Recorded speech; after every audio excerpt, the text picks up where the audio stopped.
నమస్తే, నేను మీ Gopi. Welcome back to our channel. ఈరోజు మనతో వచ్చరికి ప్రముఖ నిర్మాత నటికుమార్ గారు ఉన్నారు. సార్ నమస్తే. సార్ నమస్తే బాబు. సార్ పొద్దున ఒక ప్రముఖ మీడియా ఛానల్లో బుద్ధా వెంకన్న గారు కీలక వ్యాఖ్యలు చేశారు. అంటే ఈసారి ఖచ్చితంగా రిజల్ట్స్ రాగానే వెంటనే జాతీయ అధ్యక్షుడి పదవులు మొత్తం నారా లోకేష్ గారికి ఇచ్చేయాలి అని ఒక కీలక వ్యాఖ్యలు చేశారు. దానికి మీరేమంటారు? ఆయన చెప్పింది కరెక్టే కదా. నారా చంద్రబాబు నాయుడు గారు చీఫ్ మినిస్టర్ అవుతున్నారు, అచ్చెన్నాయుడు గారు మినిస్టర్ అవుతున్నారు. కనుక జాతీయ అధ్యక్షుడిగా లోకేష్ గారు నిమ్మన్నారు. పార్టీని బలోపేతం చేయాలి, మళ్ళీ ఇంకో 20 సంవత్సరాలు పార్టీ ఉండాలి. టీడీపీ పార్టీ అనేది మొత్తం టోటల్గా ఆయన బలోపేతం చేయడానికి ఆయన మొత్తం టోటల్గా 3,200 కిలోమీటర్ల పాదయాత్ర చేశాడు. కనుక దాంట్లో జనాల కార్యకర్తల బాధ కష్టం అంతా తెలుసు. 50 రోజులు చంద్రబాబు నాయుడు గారు జైల్లో ఉన్నప్పుడు మొత్తం కార్యకర్తల కష్టాలు బాధలు తెలుసు. ఈ వైసీపీ నాయకులు ఎంత దారుణంగా ఆడుకున్నారో తెలుసు. ఎలా మొత్తం టోటల్గా ఎంతమంది జైల్లో పెట్టారో, ఎంతమంది ఫ్యామిలీస్తో ఆడుకున్నారో తెలుసు. కాబట్టి ఆయనకి జాతీయ అధ్యక్షుడిగా హోదా ఇవ్వాల్సిందే కంపల్సరీ. దాంట్లో ఆయన కరెక్ట్గానే మాట్లాడారు. ఎన్టీఆర్ వెళ్తారు? ఎవరు? జూనియర్ ఎన్టీఆర్ గారు పార్టీలో లేరు కదా. పార్టీలో ఆయన లేరు. పార్టీ ఎప్పుడు కష్టకాలంలో ఉన్నా సరే నేను ముందుంటానని చెప్పారు. కష్టకాలంలో పార్టీ లేదు. కష్టకాలంలో ఉన్నప్పుడు లోకేష్ బాబు ఉన్నాడు.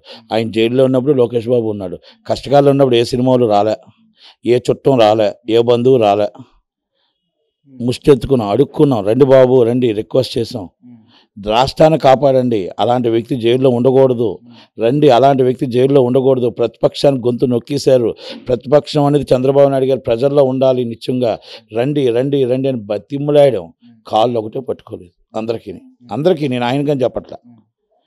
పార్టీలో రాకపోయినా సరే అప్పుడు భువనేశ్వర్ గారికి వల్లభనేని వంశీ గారు చట్టపరంగా అంటే చట్టసభలో కూడా అభ్యంతరకర మాటలు మాట్లాడినప్పుడు ఆయన బహిరంగ మీడియా ముఖం వచ్చి ఇట్లా మాట్లాడడం తప్పని అప్పుడు పార్టీ పరంగా కానీ ఆమె మా అత్తని బ్రహ్మాండంగా వచ్చి మాట్లాడారు కదా సార్. రాజకీయం వేరు, ఫ్యామిలీ మెంబర్స్ వేరు. రాజకీయం వేరు, ఫ్యామిలీ మెంబర్స్ వేరు. అది జూనియర్ ఎన్టీఆర్ గారి కోసం నేను మాట్లాడట్లేదు, కానీ జూనియర్ ఎన్టీఆర్ గారు చంద్రబాబు నాయుడు గారికి అతి తక్కువ.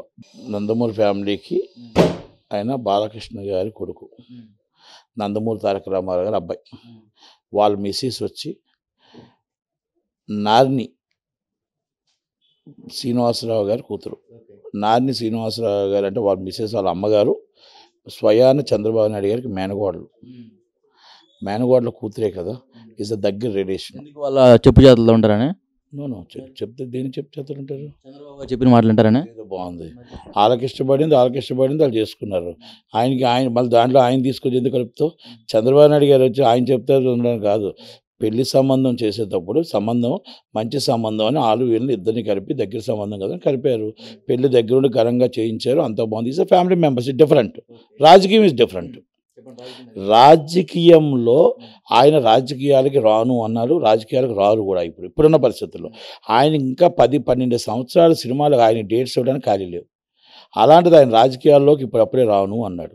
కష్టకాలంలో పార్టీ ఉంటే వస్తున్నప్పుడు, కష్టకాలంలోనే పార్టీ ఉండేటప్పుడు చంద్రబాబు గారు జైల్లో ఉన్నప్పుడు మన నారా లోకేష్ గారు ఇటు లాని, అటు తండ్రిని, అటు తల్లిని, ఇటు పార్టీ కార్యకర్తల్ని, పార్టీని కాపాడుకొని వచ్చారు. కాబట్టి నారా లోకేష్ గారికి జాతీయ పగ్గాలు అప్పచెప్పాలి అని ఎందుకు చెప్పారంటే ఆయన కార్యకర్తల మనోభావాలు, కార్యకర్తల బాధలు కష్టాలు ఆయనకు తెలుసు. కాబట్టి బుద్ధా వెంకన్న మాట్లాడారా లేకపోతే వెనకమాల చంద్రబాబు మాట్లాడించారా? ఇదేదో బాగుందా అంటే నా వ్యక్తిగత విషయాలు ఇవన్నీ. అంటే చంద్రబాబు నాయుడు మాట్లాడుతారు, ఆయన ఖాళీగా ఉన్నారు, ఫోన్ చేసి కుమార్ మాట్లాడంటారు, లేకపోతే వెంకన్న మాట్లాడంటారా? అలాగా ఆయనకి చంద్రబాబు నాయుడు గారు ఇప్పుడు ఆలోచించేది రాష్ట్ర ప్రజల కోసం ఆలోచిస్తారు. ఈ మాటలు ఎన్నికల ముందు ఎందుకు మాట్లాడలేదు? పదవి వచ్చిన తర్వాత నీకు తెలుసో లేదో, పదవి వచ్చిన తర్వాత కొడుకు గుర్తుంటారు, నటికుమార్ గుర్తుంటారు, ఎవరు గుర్తుంటారు? ఆయనకు ప్రజలే గుర్తుంటారు. రాష్ట్ర అభివృద్ధి ఎలా చెందాలి, హైటెక్ సిటీ మళ్ళీ ఎలా విశాఖపట్నం ఎలా డెవలప్ చేయాలి, హైటెక్ సిటీలాగా అమరావతి ఎలా చేయాలి, మొత్తం గచ్చిబౌలిలాగా ఎలా చేయాలి, అయ్యి ఆలోచించుకుంటాడు. నారా లోకేష్ గారు, నటికుమార్ ఎవరైనా మీరు ఎవరండి ఇప్పుడు అంతా కాగండి, ముందు నాకు అర్జెంటుగా డెవలపింగ్ కావాలంటాడు. అంటే ఆయనకి ఎంతసేపు కూడా ప్రజల వైపులో ప్రజలకి మంచి చేయాలని ఆలోచిస్తాడు తప్ప ఆయన ఏదో అలా చేసి స్వార్థంగా దాచుకోవాలనుకుంటే ఇలాగ లక్షల కోట్లు మందు బాటిల్ 300 బదులు 1000 రూపాయలు పెట్టి దోచుకునేవాడు. ఎన్నో చేసేవారు. అలాంటివి ఆయనకు రావు. వాళ్ళకి చెప్పండి, వైసీపీలో చెప్పండి, వాళ్ళు ఏం చెప్పగలుగుతారు? ఏరియా వేజ్గా తాకట్టు పెట్టేస్తారు కావాలంటే. ఇదే బుద్ధా వెంకన్న గారు ఎన్నికలకు ముందు ఎందుకు మాట్లాడలేదు? ఈ మాటలు ఎందుకు మాట్లాడాడు కదా. ఏది జాతీయ ప్రధాన కార్యదర్శి ఎట్లా అవసరమే అది దానికి ఒక సందర్భం ఉంటుంది. ఇప్పుడు చంద్రబాబు నాయుడు అయితే ఎన్నికల ఓట్లు అయిపోయి పోలింగ్ మొత్తం జరిగిపోయింది, ఇంకా ప్రజల ఓట్లు మొత్తం మనకు పట్టే ఇబ్బంది లేదని మాట్లాడేశారా? చంద్రబాబు నాయుడు గారు చీఫ్ మినిస్టర్ అవుతున్నారు సార్. మీరు ఆయన మాటలు మీరు అర్థం చేసుకోండి. చంద్రబాబు నాయుడు గారు చీఫ్ మినిస్టర్ అవుతున్నారు. అయ్యా మీరు చీఫ్ మినిస్టర్ అయితే మీరు బిజీ అయిపోతారు. పార్టీ పగ్గాలు పార్టీ కార్యకర్తల్ని చిన్నబాబుకి అప్పచెప్పండి, లోకేష్ బాబుకి అప్పచెప్పండి. ఇప్పటిదాకా చంద్రబాబు 3 సార్లు సీఎం అయ్యారు. అప్పుడు పార్టీ ఆయన నడిపించారు, ఆయన జాతీయ అధ్యక్షుడు ఉన్నారు, అదేవిధంగా ఆయన సీఎంగా నడిచారు. మరి ఇప్పుడు సడన్గా ఇప్పుడు ఈ పార్టీ పగ్గాలు మారడం కారణం ఏంటంటారు? అంటే 3 సార్లు సీఎం అయ్యారు కాబట్టి అంటే కొడుకు పగ్గాలు ఇవ్వడం తప్ప ఏంటి? ఒక పార్టీ ఇది వారసత్వ రాజకీయం అంటారా? రాజకీయం అనరుదాన్ని నాయకత్వం లక్షణాలు అంటారు. నాయకత్వం లక్షణాలు పూర్తిగా ఆయనకు ఉన్నాయి కాబట్టి ఆయనకి ఇమ్మని అడుగుతున్నారు. తప్పే ఉంది దాంట్లోని. అంటే ఇదేదో బాగుంది అంటే ఇంక మొత్తం టోటల్గా ఆయన లోకేష్ గారుగా నారా లోకేష్ గారుగా ఆయన ప్రూవ్ చేసుకున్నాడు. మొన్న 52 రోజుల్లో ఈ చేత్తో తండ్రిని, ఈ చేత్తో లాని, ఈ చేత్తో కార్యకర్తల్ని మొత్తం టోటల్గా అందరినీ బ్యాలెన్స్ చేసుకుంటూ పార్టీని 52 రోజులు కాపాడగలిగాడు కాబట్టి ఈజ్ వర్త్ఫుల్. చాలామంది కొంతమంది ఎదవలు చెప్తూ ఉంటారు ఆయన అది ఇది ఆయన దేనికి పనికిరాడని. పనికొస్తాడో పనికిరాడో చూపించాడు, ఎలా చేతనవుతుందో చూపించాడు. కనుక రేపు గవర్నమెంట్లో కంపల్సరీ కొంచెం బిజీ అవుతారు కాబట్టి జాతీయ అధ్యక్ష పగ్గాలు అప్పచెప్పమని చెప్పారు. దాంట్లో పెద్ద భూతద్దాలు చూపినట్టు మొత్తం అందరూ అప్పుడే స్టార్ట్ అయిపోయారు. ఎందుకు మీరు అందరూ సోషల్ మీడియా అంటే ఏది టీడీపీలో ఏది చేసినా మంచి చేసినా మీకు చెడే అంటే వాళ్ళు మాట్లాడినా తప్పే. అదే వైసీపీ వాళ్ళు చెప్తే మాత్రం ఓదర కొడుతుంటారు. Ready ready ready ready ready అంటారే. అది 155 సీట్లు అంట, 150 సీట్లు అంటే తప్పట్లో కొడతారు మీరు అంతా. ఒక ఛానల్ ఉంది, 4 ఛానళ్ళు ఉన్నాయి ఆయనకి. దండాలు పెడుతుంటే వెనకాల ఉన్న వాళ్ళు షాక్ అవుతుంటారు. ముందు వచ్చి ఆయన దండాలు పెడుతుంటాడు. 155 సీట్లు దాటి దేశం గర్వించదగ్గ సీట్లు వచ్చాయి మనకు వస్తున్నాయి అంటారు. ముందు నుంచి తప్పట్లు కొడతారు. అది హెడ్లైన్స్ అని వేసుకుంటూ వచ్చేస్తారు. అదే నారా లోకేష్ గారిది ఆయన పగ్గాలు అప్పచెప్పని పాపం బుద్ధ వెంకన్న గారు ఆయన అభిప్రాయం చెప్తే దాన్ని తీసుకొచ్చి మీరు భూతద్దాల్లో చూపిస్తారు. ఒక్కసారి కూడా ఎమ్మెల్యే కానీ అతను రాజకీయ పగ్గాలు అప్పే చెప్పేస్తారు పార్టీ పగ్గాలు లోకేష్కి. ఒక్కసారి కూడా ఎమ్మెల్యే కాలేదు కదా, అంత అనుభవం ఉండదు. ఒక్కసారి ఎమ్మెల్యే అవసరం లేదు. ఎమ్మెల్సీ చేశాడు, మినిస్టర్ చేశాడు. ఆల్రెడీ నామినేటెడ్ పోస్ట్ కదా సార్, ప్రజల ఆదరణ లేకుండా గెలిచాడు. ఆయన 3200 కిలోమీటర్లు తిరిగిశాడా? ప్రజా ఆదరణ లేకుండానే మొత్తం ఉన్నాడా? పార్టీకి మీరు గెలిచాడా గెలలేదు కదా, పార్టీలో ఆల్రెడీ ఇప్పుడు గెలుస్తున్నాడు. ఎందుకు కంగారు? 70,000 మొత్తం 80,000 మెజార్టీతో గెలుస్తున్నాడు. 80,000 మెజార్టీ ఇలా కాదు అంత షాక్ అయ్యారు ఎందుకు? అంటే ఇంకా ఎక్కువ కావాలా తక్కువ కాదా? ఏం చూడొద్దు. మీరు 4వ తరగతి తర్వాత మళ్ళీ నా దగ్గర 70,000 తర్వాతే వస్తుంది మెజార్టీ. కనుక నువ్వేం కంగారు పడకు, ఏం బాధపడకు. చాలామంది సంతోషపడుతున్నట్టున్నారే ఆయన ఓడిపోవాలని. కానీ ఆయనకి ఓటమి ఉండదు, పవన్ కళ్యాణ్ గారు ఓటమి ఉండదు. ఆల్రెడీ మొత్తం భజన బ్యాచ్ అంతా ఓడిపోతున్నారు. ఆల్రెడీ లోటస్ పాయింట్కి మొత్తం టోటల్గా అన్ని ప్యాకింగ్ అయిపోయింది. ఒకరు బెంగళూరు, ఒకరు చెన్నై, ఒకరు ఆల్రెడీ ఢిల్లీ. అటు నుంచి సాయిరెడ్డి గారు టక్ టక్ టక్ already 6 o'clock flight jump. YV Subba Reddy గారు మళ్ళీ హైదరాబాద్. అందరూ వచ్చేస్తున్నారు, ఇంక్లూడింగ్ బొత్స సత్యనారాయణ గారు ఆల్రెడీ ఇంటికి హైదరాబాద్ వచ్చేస్తున్నారు. మాట్లాడదాం, ఇంకోటి అడుగుదాం అనుకున్నా. బొత్స సత్యనారాయణ గారు టీడీపీతో మంత్రాలు జరుపుతున్నారు అంటున్నారు, నిజమేనా?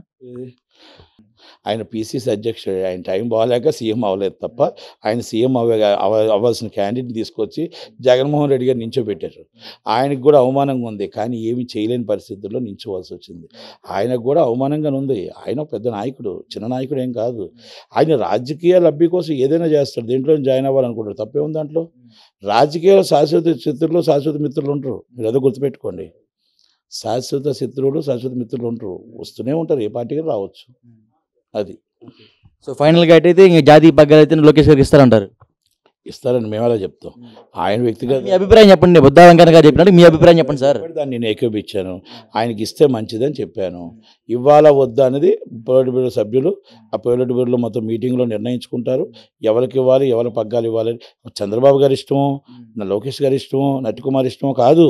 దానికంటే ఒక మీటింగ్స్ ఉంటాయి, దానికంటే ఒక బైలా ఉంటుంది, దానికంటే ఒక పొలిట్ బ్యూరో మీటింగ్ ఉంటుంది, దానికంటూ ఏజిఎం మీటింగ్స్ ఉంటాయి. ఇవన్నీ చూసుకొని దాని ప్రకారం ఫాలోఅప్ చేస్తాం. ఒకసారి లోకేష్ గారికి పగ్గాలు చేపట్టిన తర్వాత మరలా పగ్గాలు విడిచిపెడతారు ఎన్టీఆర్ గారి కోసం?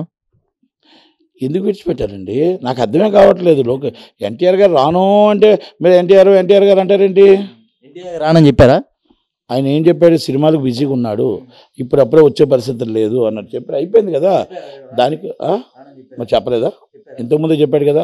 ఇప్పుడు నేను సినిమా ఫీల్డ్ తప్ప నేనేం ఆలోచించట్లేదు, పార్టీలకు ఎప్పుడైనా కష్టం ఉంటే వస్తాను అన్నాడు. కష్టం ఉన్నప్పుడు ఆయనకి ఏం కష్టం ఉందో రాలేదు. మరి పార్టీ కష్టాలు ఉన్నప్పుడు ఆయనకి ఏం కష్టం ఉందో రాలేదు, ఆయనకి ఏ బాధ ఉందో రాలేదు, అయినా కూడా దాంట్లో కోసం బాధపడలేదు కదా. పార్టీని ఒంటి చేతి మీద నడిపించుకొచ్చినాయని చంద్రబాబు నాయుడు గారు, అలాగే దానికి పవన్ కళ్యాణ్ గారు వెరీ సపోర్టెడ్, అలాగే నారా లోకేష్ గారు. దాని కార్యకర్తల మూలం, కార్యకర్తలు అనేది బేస్డ్. ప్రతి ఒక్కరు ఎంతమందిని ఇబ్బంది పెట్టినా కార్యకర్తలు నిలబడి కాపాడారు. రాత్రి అనగా పగలనగా జూన్ 4వ తారీఖు దాకా కాపలా కాసి ఆ ఓట్లు మొత్తం టోటల్గా గవర్నమెంట్ 9వ తారీఖున ప్రమాణ స్వీకారం చేసిన దాకా అందరూ కాపలాతో ఉంటారు. ఈయన ఎందుకంటే ఒక సైనికుల్లా పనిచేశారు. అందరూ పార్టీకి అవసరమే. చంద్రబాబు నాయుడు గారా, నందమూరి తారక రామారావు గారు పార్టీ పెట్టిన జూనియర్ ఎన్టీఆర్ గారా, బాలకృష్ణ గారా కాదు, కార్యకర్తలు ముఖ్యం. కార్యకర్తలు అందరూ కార్యకర్తలే. అది. Okay sir, thank you sir.